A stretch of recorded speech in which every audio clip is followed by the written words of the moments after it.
Hello champions, welcome to వేదాంత తెలుగు. నా పేరు అజయ్ కుమార్, మీ biology master teacher. And ఇవాళ మనం బీఎస్సీ నర్సింగ్ లేదంటే నర్సింగ్ గురించి పూర్తిగా డీటెయిల్స్ తెలుసుకోబోతున్నాం.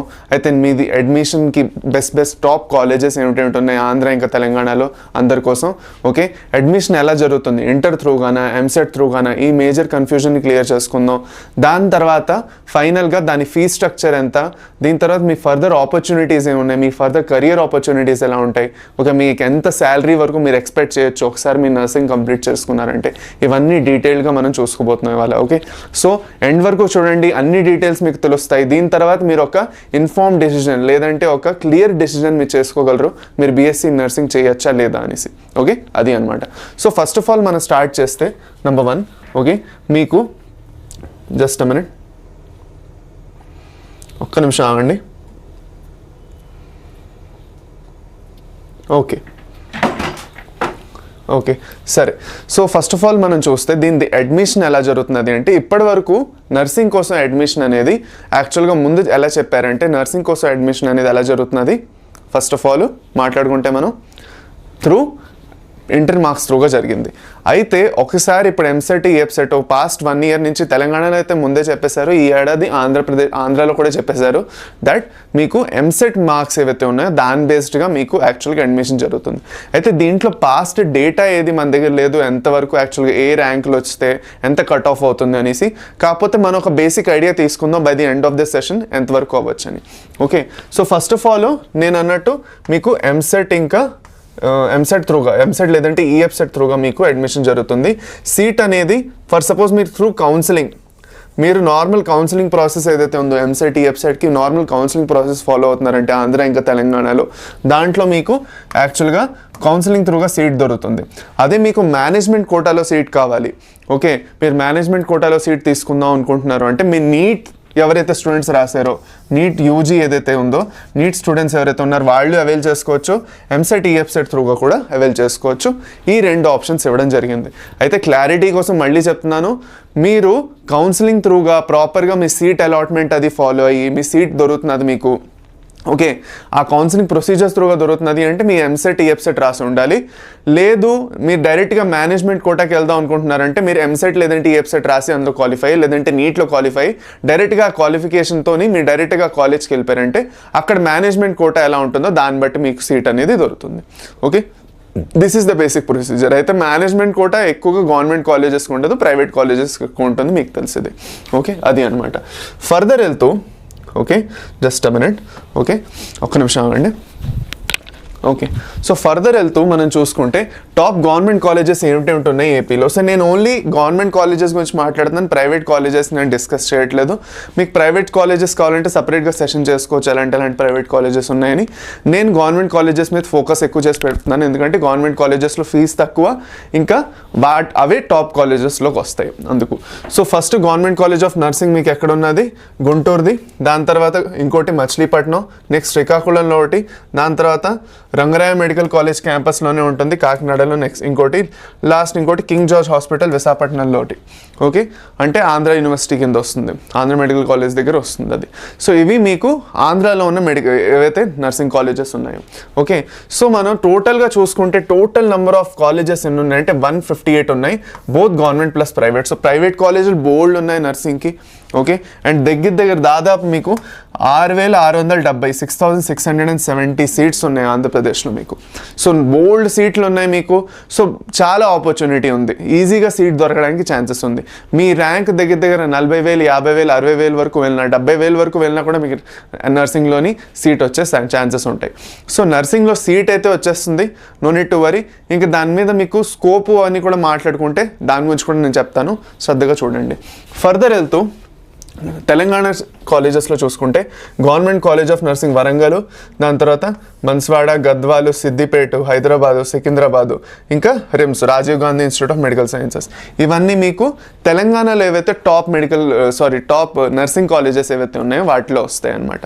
సో తెలంగాణలో టోటల్ నెంబర్ ఆఫ్ కాలేజెస్ ఉన్నాయంటే 94 కాలేజెస్ ఉన్నాయి, టోటల్గా 94 కాలేజీలు ఉన్నాయి. ఓకే, టోటల్గా చూసుకుంటే సీట్స్ 3541. ఓకే, ఇది ముందు యాక్చువల్గా 88 ఉన్నప్పుడు ఇంత సీట్స్ ఉండేవి. సో నెంబర్ ఆఫ్ సీట్స్ ఇప్పుడు గ్యారంటీగా 4,000 వరకు ఈజీగా వెళ్ళే ఛాన్సెస్ ఉన్నాయి. ఓకే, సో 4,200 వరకు మీకు సీట్స్ ఇప్పుడు ఉండొచ్చు, అప్డేటెడ్ అయ్యి ఉండొచ్చు. ఓకే, సో టోటల్గా ఇన్ని సీట్స్ మీకు ఉన్నాయి.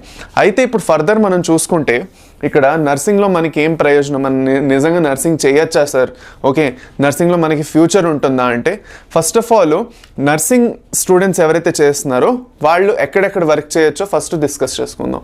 సో ఫస్ట్ ఆఫ్ ఆల్ మీరు నర్సింగ్ చేస్తున్నారు అంటే మీకు ఎంత డ్యూరేషన్ కోర్స్ ఉంటుందంటే 4 ఏళ్ల కోర్స్ ఉంటుంది మీకు నర్సింగ్. ఈ 4 ఏళ్ల కోర్స్ తర్వాత మీ దగ్గర 2 ఆప్షన్స్ ఉన్నాయి. ఐదర్ మీరు జాబ్ చేసుకోవచ్చు, లేదంటే మీరు ఎంఎస్సీ నర్సింగ్ చేసుకోవచ్చు. కాకపోతే బోల్డ్ మంది స్టూడెంట్స్ డైరెక్ట్గా బీఎస్సీ నర్సింగ్ చేసేసి ఫర్దర్ జాబ్స్కి వెళ్ళిపోతారు. అయితే ఇప్పుడు జాబ్స్ ఎలాంటివి ఉన్నాయంటే ఇండియాలోనే బోల్డ్ నర్సింగ్ చేయడానికి బోల్డ్ జాబ్స్ ఉన్నాయి. ఓకే, అది కాకుండా అబ్రాడ్లో మీకు చాలా ఆపర్చునిటీస్ ఉన్నాయి. ఇప్పుడు మీరు ఫర్ సపోజ్ గల్ఫ్ కంట్రీస్ అయినా, దుబాయ్ అయినా, లేదంటే ఖత్తర్ అయినా, ఇలాంటి వేరే వేరే కంట్రీస్లోని అక్కడ నర్సెస్ తక్కువ ఉన్నారు అక్కడ ఆల్రెడీ. సో ఇక్కడి నుంచి అక్కడ నర్సింగ్ చదివేసి వెళ్ళే స్టూడెంట్స్ చాలామంది ఉంటారు. ఓకే, అక్కడ బోల్డ్ అన్ని ఆపర్చునిటీస్ ఉన్నాయి. అదే కాకుండా మీకు నార్మల్గా చూసుకుంటే మీరు ఫర్ సపోజ్ నర్సింగ్లోని రీసెర్చ్ లేదంటే అకాడమిక్స్లోకి వెళ్దాం అనుకుంటున్నారు అనుకోండి. ఫర్ సపోజ్ మీరు నర్సింగ్ టీచ్ చేద్దాం అనుకుంటున్నారు, అది చేయొచ్చు. లేదంటే మీరు నార్మల్ టీచింగ్ కూడా వెళ్ళిపోవచ్చు, మీరు ఇంటర్మీడియట్ కూడా టీచింగ్ చేసుకోవచ్చు. ఇలాంటి బోల్డ్ ఆపర్చునిటీస్ ఉంటాయి మీకు. ఓకే, సో ఆపర్చునిటీస్ ఏమీ తక్కువ ఉండవు. మీరు శ్రద్ధగా మీరు నిజంగా చదువుతున్నారు, మీకు నిజంగా దాంట్లో ప్యాషన్ ఉంది, మీకు యాక్చువల్గా పేషెంట్స్ని ట్రీట్ చేసి పేషెంట్స్ దగ్గర ఉండి ఓకే వాళ్ళని ట్రీట్ చేయడంలో మీకు ప్యాషన్ ఉంది, ఇంట్రెస్ట్ ఉంది, మీరు చేద్దాం అనుకుంటున్నారు అంటే nursing is a very good option. అయితే నర్సింగ్లో కూడా ఎంఎస్సీ ఇంకా పిహెచ్డి వరకు కూడా ఉంది. పిహెచ్డిలో ఫర్దర్ రీసెర్చ్ అది కూడా చేయడం జరుగుతుంది. సో కాకపోతే చాలా తక్కువ మంది అది చేస్తారు. మీకు నిజంగా ఇంట్రెస్ట్ ఉంటే మీరు అక్కడి వరకు పర్స్యూ చేయొచ్చు అని చెప్తున్నాను అంతే. ఓకే, ఇది బేసిక్గా. అయితే ఫర్దర్ వెళ్తూ మనకి ఫీజ్ స్ట్రక్చర్ ఎంత ఉంటుందంటే దగ్గర ఫర్ సపోజ్ గవర్నమెంట్ కాలేజెస్లో కౌన్సిలింగ్ మనం నార్మల్ కేటగిరీ ఏ కౌన్సిలింగ్ త్రూగా వెళ్తూ గవర్నమెంట్ కాలేజెస్ అయితే దగ్గర 18,000 నుంచి 20,000 వరకు ఉంటుంది. మోట్ ఆంధ్ర ఇంకా తెలంగాణ స్టూడెంట్స్ కోసం చెప్తున్నాను. అదే మనం మేనేజ్మెంట్ కోటా త్రూగా వెళ్తున్నాం అంటే దగ్గర 80,000 నుంచి 1.5 లక్షలు. ఓకే, 1.5 lakhs వరకు ఉంటుంది. ఓకే, సో ఇది బేసిక్గా మీది ఫీ స్ట్రక్చర్. అయితే ఈ ఫీ స్ట్రక్చర్ వేరీ అవుతుంది. కొన్ని ప్రైవేట్ కాలేజెస్ ఇంకా ఎక్కువ తీసుకుంటాయి, ఇంకా కొన్ని కాలేజెస్ ఇప్పుడు కేటగిరీ 3 త్రూ కౌన్సిలింగ్ తీసుకున్నాయి. ఇది గవర్నమెంట్ కాలేజెస్కి అయితే ఇంత ఎక్కువ ఉంటుంది. ప్రైవేట్ కాలేజెస్ దగ్గర 40,000 50,000 వరకు కూడా తీసుకోవచ్చు వాళ్ళు. ఓకే, మీరు కౌన్సిలింగ్ త్రూగా వెళ్ళినా కూడా. అది బేసిక్గా మీది information with respect to nursing అనమాట. అయితే ఇది కాకుండా మీకు ఇంకా ఏమైనా ఇన్ఫర్మేషన్ కావాలి, ఫర్ సపోజ్ మీకు ఎంతవరకు శాలరీ మీరు ఎక్స్పెక్ట్ చేయొచ్చు అంటే, శాలరీ అనుకుంటే మీరు శాలరీ గురించి ఎక్స్పెక్ట్ చేస్తున్నారు అంటే దగ్గర ఒకసారి మీరు నర్సింగ్ కంప్లీట్ అయిన తర్వాత స్టార్టింగ్ మీ శాలరీ కొంచెం 20K వరకు ఉంటుంది, అంటే 20,000 వరకు ఉంటుంది. అలా ఎక్స్పీరియన్స్ ఎక్కువ అవుతుంది, మీరు 40,000 వరకు వెళ్ళొచ్చు. దాని తర్వాత మీకు గవర్నమెంట్ ఎగ్జామ్స్ కూడా రాయొచ్చు నర్సింగ్ కోసం.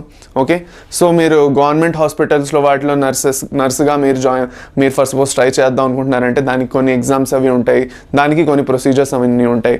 సో ఒకసారి మీరు అవన్నీ క్లియర్ చేసుకున్నారంటే మీ ఒక గవర్నమెంట్ హాస్పిటల్లో లేదంటే ఒక గవర్నమెంట్ కాలేజ్ ప్లస్ హాస్పిటల్లో ఎక్కడైనా మీకు ఫర్ సపోజ్ జాబ్ అయిపోయింది అనుకోండి, శాలరీ ఇంకొంచెం ఇంప్రూవ్ అవ్వచ్చు. ఓకే, మీకు జాబ్ స్టెబిలిటీ కూడా ఉంటుంది. సో ఇలాంటి వేరే ఆపర్చునిటీస్ డెఫినెట్లీ మీకు ఓపెన్ అప్ అవుతాయి, మీరు ఏ కోర్స్ చూస్ చేసుకున్నారు, నర్సింగ్ అయినా ఏదైనా.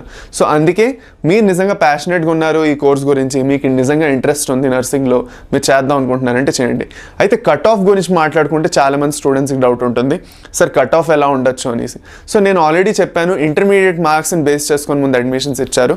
ఓకే, మీది ఏదైతే గ్రూప్ మార్క్స్ ఉంటాయో అంటే బాటనీ, జియాలజీ, ఫిజిక్స్ ఇంకా కెమిస్ట్రీ, ఈ 4 సబ్జెక్ట్స్ ఏవైతే ఉన్నాయో వీటన్నిటినీ కలిపి ఎంత మార్క్స్ మీకు వచ్చాయి దాన్ని బట్టి పర్సంటేజ్ని పెట్టుకొని ఆ పర్సంటేజ్ని బట్టి మీకు కట్ ఆఫ్స్ ఇచ్చేవారు, అంటే మీకు ర్యాంకులు ఇచ్చేవారు.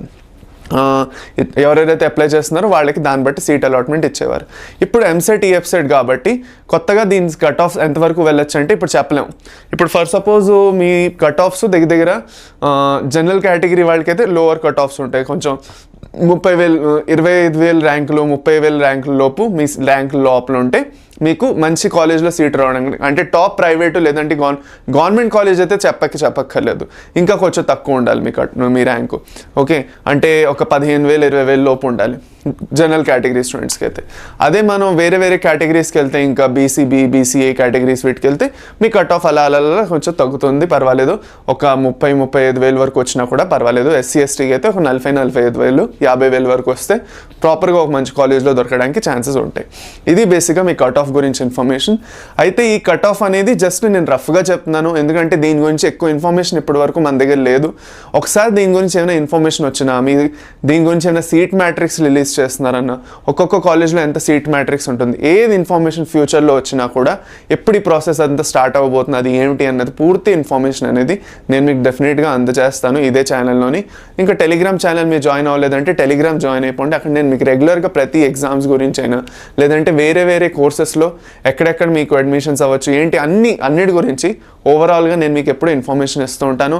నా క్లాసెస్ ఏమిటంటే వస్తున్నాయి మీరు ఎంసెట్ అయినా నీట్ కోసం ప్రిపేర్ అవుతున్నా కూడా మీరు నా క్లాసెస్ని ఎలా ఫాలో అవ్వచ్చు, ఏ టాపిక్స్ నేను తీసుకుంటున్నాను రీసెంట్గా, నా వేరే సిరీస్ ఏవైతే రన్ అవుతుంటాయో ఛానల్, వాటన్నిటి గురించి ఇన్ఫర్మేషన్ మీకు టెలిగ్రామ్లో డెఫినెట్గా వస్తూ ఉంటుంది. కాబట్టి డెఫినెట్గా జాయిన్ అవ్వండి. రెగ్యులర్గా మనం ఇంటరాక్ట్ కూడా చేస్తూ ఉంటాం టెలిగ్రామ్లో, అందుకు.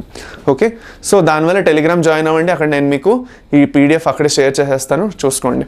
ఓకే, సో ఇంకా ఏమైనా ఇన్ఫర్మేషన్ కావాలి, వేరే ఏ కోర్స్ గురించి కూడా మీకు ఇన్ఫర్మేషన్ కావాలి, ఫర్ సపోజ్ మీకు డౌట్స్ ఉన్నాయి, మీకు ఏమైనా కన్ఫ్యూజన్ ఉందంటే కింద కమెంట్ సెక్షన్ వాడుకోండి, డెఫినెట్గా కమెంట్ చేయండి. ఓకే, మళ్ళీ ఇలాంటి మన ఇన్ఫర్మేటివ్ ఇంకా మంచిగా అర్థమయ్యే సెషన్ మళ్ళీ కలుసుకుందాం.